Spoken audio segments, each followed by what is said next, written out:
So good evening, sir. I'm here to explain about how to get a fixed position 2-star. So according to the rule, we must plot first our DR position. So our long is 169 degrees 30 east, and our latitude is 44 degrees 10 north. So then after that, we need to plot. So first, we must evaluate our longitude is 169 east, and after that, we will plot now our position long, and then our also latitude, which is 44 degrees 10 north, and just like that. So after that, ako nag-circle ng akong fixed position, and then I proceed na ako gisuwat ang akong ITP, which is first ITP na 169 degree 30 east and 44 degree 10 minutes and north. So after that, ako naman ang human ang akong ITP, and then sunod na akong buhaton is ako na yung determine ang akong zen or azimuth.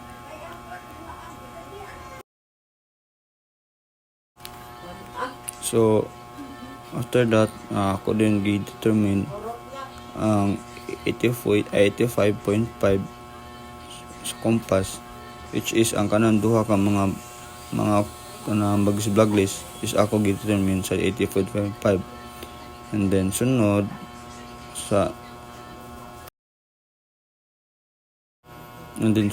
ako na siya i-plot sa DR dapit sa position.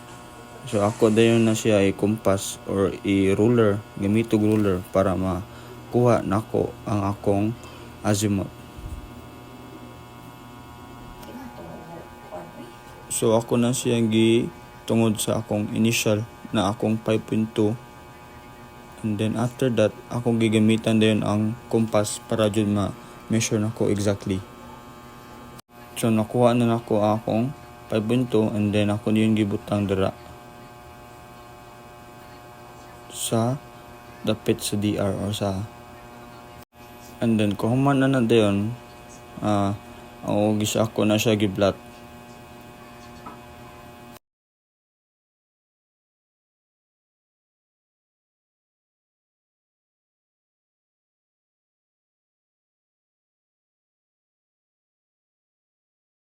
And then sunod since ako naman nakuha akong ITP, ang sunod na ko buhaton is, and then human na are na dayon ko sa akong azimuth, which is 85.2. And then after that, ako na dayon giran dito dapit sa gitungod na ko sa akong ITP.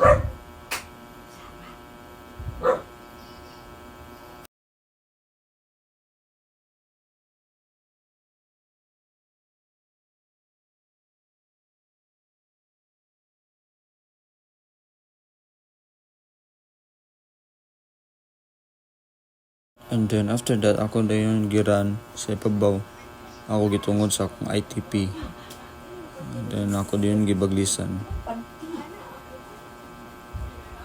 So since away man siya, padung siya sa ubos,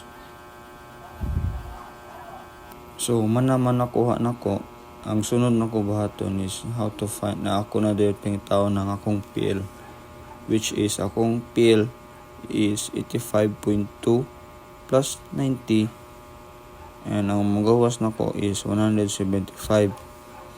Human na ako na din siya tunong sa, o ako kituldukan sa compass dapit na sa 1.7.5. And then after na is 85.2.5 plus 9 minus 90. So 85 minus 90 plus 360 equals 155, and ako na siyang gimarkan. Human na ako na siya yung dayon maglisan or giplat. Or connect what I mean. So mo na siya ako na siya gisukod para ako na baglisan. So after na so mana na ako na dayon i-run padong sa akong ITP dapit. Wait. So ako sa gisugod na then ako na dayon gi-run. So mo na siya na ako na nakuha or ako na siya gibaglisan padung ubos. And then ako na nakuha akong PL which is 355.2. And then sa ubos is 175.2. So ako na nakuha akong first star.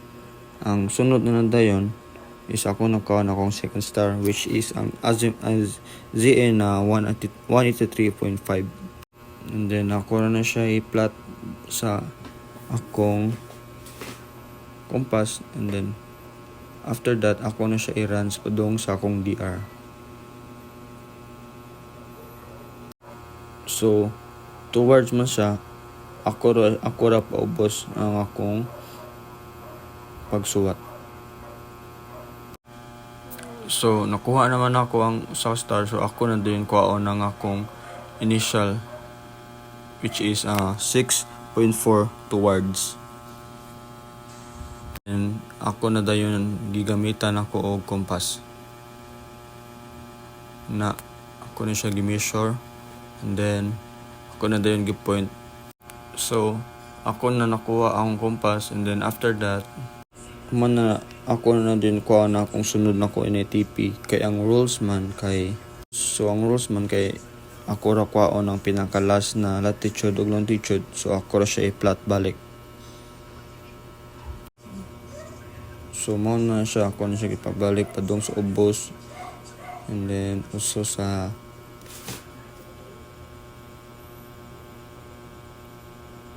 so ako naman nakuha. And then mo na akong ITP sa akong second star which is 44 degree 10 minutes north. So kung unsa ganito mo ito naka-connect sa akong kuan pag pat ganina mo na akong fixed position which is kana akong gisirkulan. So ang akong fixed position ako is latitude is 44.4.3 north. And ang akong long kay 169 degree 24 minutes 8 east. So that's all sir, and mo na way sa pagkuha sa fixed position. Thank you sir, and God bless.